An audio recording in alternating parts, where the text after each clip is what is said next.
Sun travels வடமாகாணத்தில் சட்டபூர்வமான அனுமதியுடன் இயங்குகின்ற visa consultants and ticket agent. உங்கள் பெறுமதியான கடவுச்சீட்டுகள், ஆவணங்கள் போன்றவற்றுக்கு பாதுகாப்பான அனுமதி பெற்ற நிறுவனம் சன் டிராவல்ஸ்.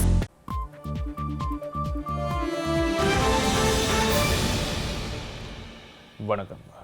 இது ஐபிசி தமிழின் இரவு நேர பிரதான செய்திகள். முதலில் தலைப்புச் செய்திகள்.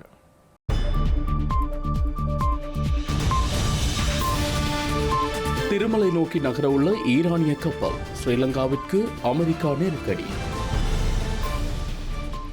கடலில் தாக்குதல் நடைபெறாது என அமெரிக்காவிடம் உறுதி பெறுங்கள், அனுர் அரசுக்கு ரணில் அழுத்தம். ஈரானியர் விடயத்தில் ஐநா விதிகளில் ஸ்ரீலங்கா செயற்படும், டெல்லியில் விஜித கருத்து. ஈரான் கப்பல் விவகாரம், ஸ்ரீலங்கா அரசுக்கு ஐநா பாராட்டு. பிரித்தானிய கல்வியில் தமிழை பாடமாக்க திட்டம், மனுவில் ஒப்பமிடக் கோரும் ஆளுங்கட்சி நாடாளுமன்ற உறுப்பினர்கள். ஈரான் சரணடையாது, ட்ரம்புக்கு ஈரானிய அரசு தலைவர் பதிலடி.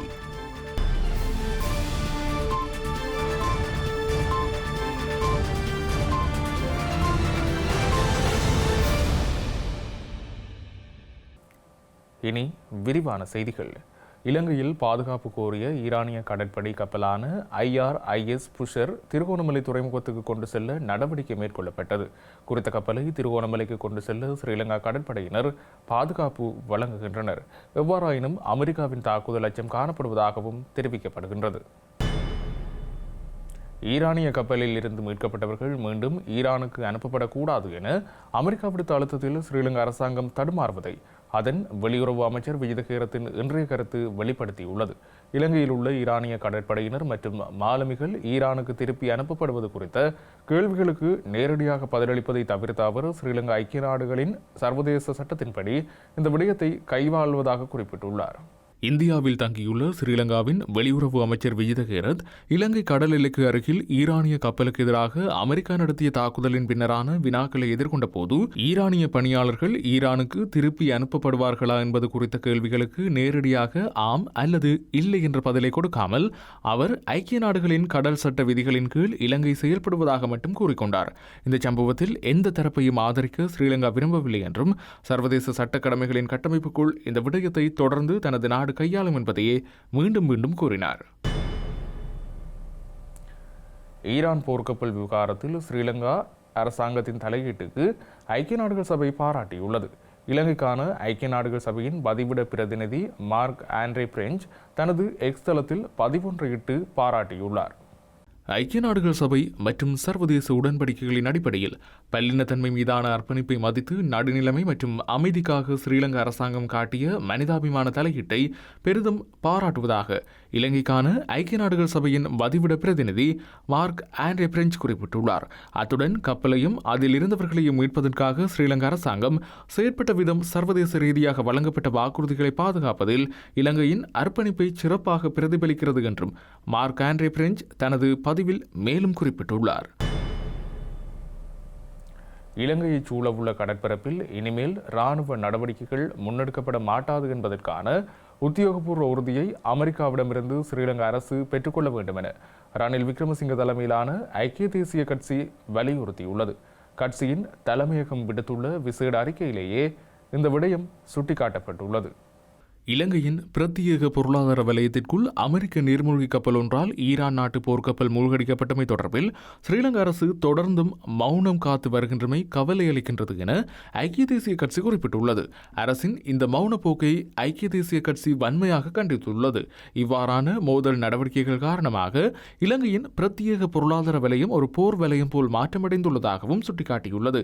இது நாட்டின் வணிக நலன்களுக்கு பாரிய அச்சுறுத்தலாக அமைந்துள்ளது. மேலும் இவ்வாறான பதட்டமான சூழலால் சர்வதேச கப்பல் போக்குவரத்து செலவுகள் மற்றும் காப்புறுதி கட்டணங்கள் அதிகரிக்கும் அபாயம் உள்ளது. இதன் நேரடி விளைவாக இலங்கையில் வாழ்க்கை செலவு மேலும் உயர்ந்து நாட்டின் பொருளாதாரத்துக்கு பாரிய பாதிப்புகள் ஏற்படும் என்றும் ஐக்கிய தேசிய கட்சி வெளியிட்டுள்ள அறிக்கையில் சுட்டிக்காட்டியுள்ளது. ஈரான் கப்பலை தடுப்பதன் மூலம் இலங்கையை ஒரு நேரடி மோதல் களமாக மாற்ற அமெரிக்கா திட்டமிடுகின்றதா என்ற அச்சம் வலுவடைந்துள்ளதாக தேசிய சுதந்திர முன்னணியின் தலைவர் விமல் வீரவங்ச தெரிவித்துள்ளார். கொழும்பில் இன்று இடம்பெற்ற ஊடகவியலாளர் சந்திப்பின் போதே அவர் இதனை தெரிவித்துள்ளார். இந்தியாவின் உத்தியோகபூர்வ அழைப்பின் பேரில் ஈரான் கடற்படையைச் சேர்ந்த அதிகாரிகள் உள்ளிட்ட குழுவினர் மிலான் 2026 பயிற்சியில் பங்கேற்றிருந்தனர்.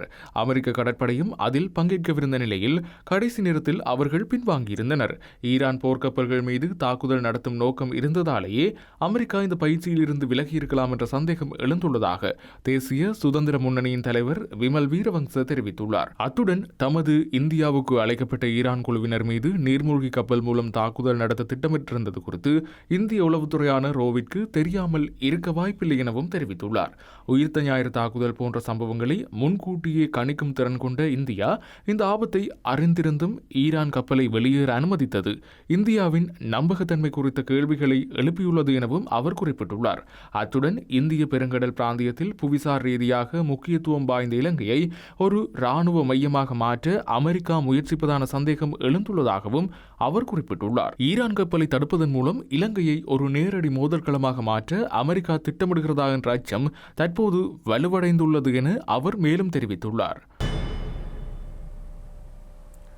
ஸ்ரீலங்கா எரிசக்தி அமைச்சர் குமார ஜெயக்கொடிக்கு எதிராக அடுத்த நம்பிக்கையில்லா பிரேரணை ஒன்றை கொண்டுவரவுள்ளதாக ஐக்கிய மக்கள் சக்தி தெரிவித்துள்ளது. குமார ஜெயக்கொடிக்கு எதிராக அடுத்த வாரம் நாடாளுமன்றத்தில் நம்பிக்கையில்லா பிரேரணை ஒன்றை கொண்டுவர உள்ளதாக ஐக்கிய மக்கள் சக்தி தெரிவித்துள்ளது. நமது கட்சி ஏகமனதாக எடுத்த தீர்மானத்துக்கு அமைய இந்த நம்பிக்கையில்லா பிரேரணை கொண்டுவரப்பட உள்ளதாக ஐக்கிய மக்கள் சக்தியின் நாடாளுமன்ற உறுப்பினர் அஜித் பி பெரேரா தெரிவித்துள்ளார். ஊழல் எதிர்ப்பு ஆணைக்குழுவால் அமைச்சருக்கு எதிராக ஏற்கனவே கொழும்பு மேல் நீதிமன்றத்தில் குற்றப்பத்திரிகை தாக்கல் செய்யப்பட்டுள்ளமை மற்றும் நிலக்கரி கொள்வனவு செயல்முறையை சரியாக நிர்வகிக்க தவறியமை ஆகிய 2 காரணிகளின் அடிப்படையில் அவருக்கு எதிராக நம்பிக்கையில்லா பிரேரணையை கொண்டுவர நடவடிக்கை எடுத்துள்ளதாகவும் அவர் குறிப்பிட்டுள்ளார். அத்துடன் தேசிய மக்கள் சக்தி அரசாங்கத்திற்குள் இருந்து கொண்டு தமது தனிப்பட்ட விருப்பத்தின் பேரில் சுதந்திரமாக வாக்களிக்கக்கூடிய அனைத்து நாடாளுமன்ற உறுப்பினர்களும் தமக்கு ஆதரவு வழங்க வேண்டும் எனவும் அவர் கேட்டுக்கொண்டுள்ளார். இலங்கையின் பொருளாதார வளர்ச்சிக்கு வலுச்சேர்க்கும் வகையில் வெளிநாடுகளில் பணியாற்றும் இலங்கை தொழிலாளர்களால் நாட்டுக்கு அனுப்பப்படும் பணப்பரிமாற்றம் கணிசமான வளர்ச்சியை பதிவு செய்துள்ளதாக இலங்கை மத்திய வங்கி தெரிவித்துள்ளது. கடந்த ஆண்டின் இதே காலப்பகுதியுடன் ஒப்பிடுகையில் இது 32% வளர்ச்சியாகும் என மத்திய வங்கியின் அறிக்கை சுட்டிக்காட்டியுள்ளது. இலங்கையில் 2026 ஆண்டு பிப்ரவரி மாதத்தில் வெளிநாட்டு தொழிலாளர்களால் 729 மில்லியன் அமெரிக்க டாலர் வெளிநாட்டு பணப்பரிமாற்றம் இலங்கைக்கு அனுப்பப்பட்டுள்ளதாக இலங்கை மத்திய வங்கி தெரிவித்துள்ளது. மத்திய வங்கியினால் வெளியிடப்பட்டுள்ள புதிய அறிக்கையிலேயே இந்த விடயம் குறிப்பிடப்பட்டுள்ளது. 2025 ஆண்டு பிப்ரவரி மாதத்தில் நாட்டுக்கு கிடைத்த வெளிநாட்டு பணப்பரிமாற்றத்தின் அளவு 548.1 மில்லியன் அமெரிக்க டாலர்களாக பதிவாகியிருந்தது. அதன்படி 2026 ஆண்டு பிப்ரவரி மாதத்தின் வெளிநாட்டு பணப்பரிமாற்றமானது கடந்த ஆண்டின் இதே காலப்பகுதியுடன் ஒப்பிடுகையில் 180.9 மில்லியன் அமெரிக்க டாலர்களால் அதிகரித்துள்ளதாக குறிப்பிடப்பட்டுள்ளது. எவ்வாறாயினும் 2026 ஜனவரி மாதத்தில் 751.1 மில்லியன் அமெரிக்க வெளிநாட்டு பணப்பரிமாற்றம் நாட்டுக்கு கிடைத்திருந்ததுடன் பிப்ரவரி மாதத்தில் அதில் சிறிய அளவிலான வீழ்ச்சி காணப்படுகிறது. அதேவேளை 2026 ஆண்டின் ஜனவரி முதல் பிப்ரவரி வரையான காலப்பகுதியில் வெளிநாட்டு வேலைவாய்ப்புகளில் ஈடுபட்டுள்ளவர்களால் நாட்டுக்கு அனுப்பப்பட்டுள்ள மொத்த பணப்பரிமாற்றத்தின் அளவு 1.48 மில்லியன் அமெரிக்க டாலர்கள் என மத்திய வங்கி தெரிவித்துள்ளது. இது கடந்த ஆண்டின் இதே காலப்பகுதியுடன் ஒப்பிடுகையில் 32% அதிகரிப்பு எனவும் இந்த அறிக்கையில் மேலும் தெரிவிக்கப்பட்டுள்ளது. ஈரான் ஒருபோதும் சரணடையாது என ஈரானிய அரசு தலைவர் இன்று அறிவித்துள்ளார். ஈரான் நிபந்தனையற்ற வகையில் சரணடைந்தால் தான் அதனுடன் பேச்சுக்கள் நடத்தப்படும் என அமெரிக்க அரசு தலைவர் நேற்று அறிவித்துள்ள நிலையில் ஈரானிய தலைவர் மசூத் பெசேஸ்கியன் இன்று இதனை அறிவித்துள்ளார். அமெரிக்க அரசு தலைவர் டொனால்ட் ட்ரம்பின் நிபந்தனையற்ற சரணடைவு கோரிக்கைக்கு மறுநாளான இன்று ஈரானிய அரசு தொலைக்காட்சியில் உரையாற்றிய மசூத் பெசேஸ்கியன் நிபந்தனையற்ற சரணடைதல் குறித்த அமெரிக்காவின் கனவு கல்லறைக்கு போகும் எனவும் குறிப்பிட்டுள்ளார். கடந்த சனியன்று ஈரானின் அதிஉயர் ஆர்மீன் அலி கமேனி கொல்லப்பட்ட நாளான இன்றும் கடும் தாக்குதல்கள் இடம்பெற்று வரும் பின்னணியில் இந்த உரையை வழங்கிய பெசேஸ்கியன் ட்ரம்ப் கோருவது போல நிபந்தனையற்ற சரணடைவு என்பது ஒருபோதும் நடக்காது என சூளுரைத்துள்ளார். எனினும் இந்த உரையின் போது வளைகுடாவில் உள்ள அரபு நாடுகள் மீதான தாக்குதல்களுக்கு அவர் மன்னிப்பு கோரிய விடயம் ஈரானிய இராணுவத்துக்கும் அரசியல் தலைமைக்கும் இடையிலான சிறிய முரண்நிலையையும் வெளிப்படுத்தியதாக கருதப்படுகிறது. ஈரான் மீதான அமெரிக்க மற்றும் இஸ்ரேலின் போர் ஆரம்பமாகி ஒரு வாரம் கடந்துள்ள நிலையில் கட்டார் தனது வான்பரப்பை பகுதியளவில் திறக்க நடவடிக்கை எடுத்துள்ளது. அத்தியாவசிய பொருட்கள் போக்குவரத்துக்காக மட்டுமே இவ்வாறு பகுதியளவில் வான்பரப்பு திறக்கப்படுவதாக தெரிவிக்கப்பட்டுள்ளது. ஈரான் மீதான அமெரிக்க மற்றும் இஸ்ரேலின் போர் ஆரம்பமாகி ஒரு வாரத்தின் பின்னர் முதற் தடவையாக கட்டாரில் மட்டுப்படுத்தப்பட்ட விமான சேவைகள் மீண்டும் ஆரம்பிக்கப்பட உள்ளதாக அந்நாட்டு அதிகாரிகள் தெரிவித்துள்ளனர். அத்தியாவசிய பொருட்கள் போக்குவரத்துக்காக மட்டுமே இவ்வாறு வான்பரப்பு திறக்கப்படுவதாக அந்நாட்டு சிவில் விமான போக்குவரத்து அதிகார சபை குறிப்பிட்டுள்ளது. இதேவேளை எதிர்வரும் நாட்களில் பாதுகாப்பு நிலைமைகளை கருத்தில் கொண்டு ஏனைய விமான சேவைகள் குறித்து தீர்மானம் எடுக்கப்படும் எனவும் கட்டாரின் பிரதான சர்வதேச விமான நிலையமான ஹமாட் விமான நிலைய நிர்வாகம் அறிவித்துள்ளது.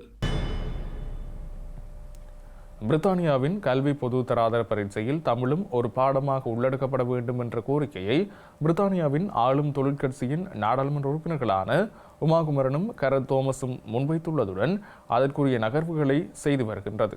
பிரித்தானியாவின் உயர்கல்வி பரீட்சை அமைப்புகள் மற்றும் கல்வித்துறை அதிகாரிகளிடம் இந்த கோரிக்கையை முன்வைத்த மேற்கு ஹரோ நாடாளுமன்ற உறுப்பினர் கரத் தோமஸ் மற்றும் ஸ்டாட்ஃபோர்ட் மற்றும் போவின் நாடாளுமன்ற உறுப்பினரும் ஈழத்தமிழ் பூர்வீகத்தைச் சேர்ந்த உமாகுமரனும் இதற்கான புதிய கூட்டு பரப்புரையை தொடங்கினர். உலகின் பழமையான மொழிகளில் ஒன்றான தமிழ் மேலும் உலகளவில் 80 மில்லியனுக்கும் அதிகமான மக்களால் பேசப்படுவதாகவும் ஹரோ மற்றும் கிழக்கு லண்டன் பகுதிகளில் மிகப்பெரிய தமிழ் பேசும் சமூகம் இருப்பதாக குறிப்பிட்டுள்ள இவர்கள் இங்கிலாந்தில் ஆயிரக்கணக்கான இளையோர்கள் வீட்டிலும் உள்ளூர் சமூக அமைப்புகளிலும் தமிழை பயன்படுத்துவதாகவும் சுட்டிக்காட்டியுள்ளனர். தற்போது இங்கிலாந்தில் உள்ள மாணவர்களுக்கு தமிழில் காப்போத்த பரீட்சை இல்லை எனவும் தமிழில் கேம்பிரிட்ஜ் சர்வதேச IGCSE தரநிலை இருந்தாலும் அது தேசிய கட்டமைப்பின் ஒரு பகுதியாக இல்லை என்பதால் பிரித்தானியாவின் தேசிய பரீட்சையில் தமிழ் அங்கீகரிக்கப்பட வேண்டும் எனவும் அவர்கள் குறிப்பிட்டுள்ளதுடன் இந்த பரப்புரையில் தமிழ் பெற்றோர்கள், மாணவர்கள், ஆசிரியர்கள் மற்றும் சமூக குழுக்கள் இணைந்து இதற்குரிய மனுவில் ஒப்பமிட வேண்டும் எனவும் கோரியுள்ள அவர்கள் இந்த மனுவை சமர்ப்பிக்கும் இணைய முகவரியையும் வெளியிட்டுள்ளனர். செய்திகளின் நிறைவாக மீண்டும் தலைப்புச் செய்திகள்.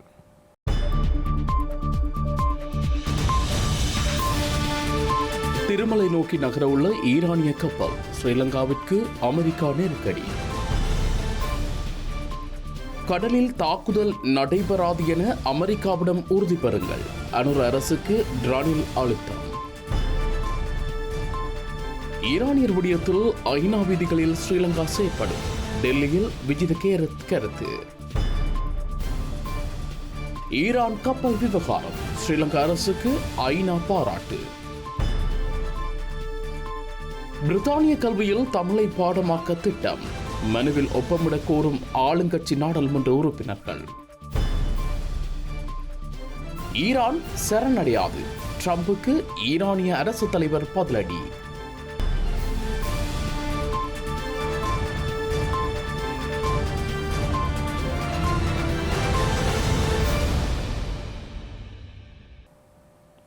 இத்துடன் IBC தமிழின் இரவு நேர பிரதான செய்திகள் நிறைவு பெற்றன. உடனுக்குடன் செய்திகளை அறிந்து கொள்ள ibctamil.com என்ற நமது இணையதளத்தை பார்வையிடுங்கள். வணக்கம்.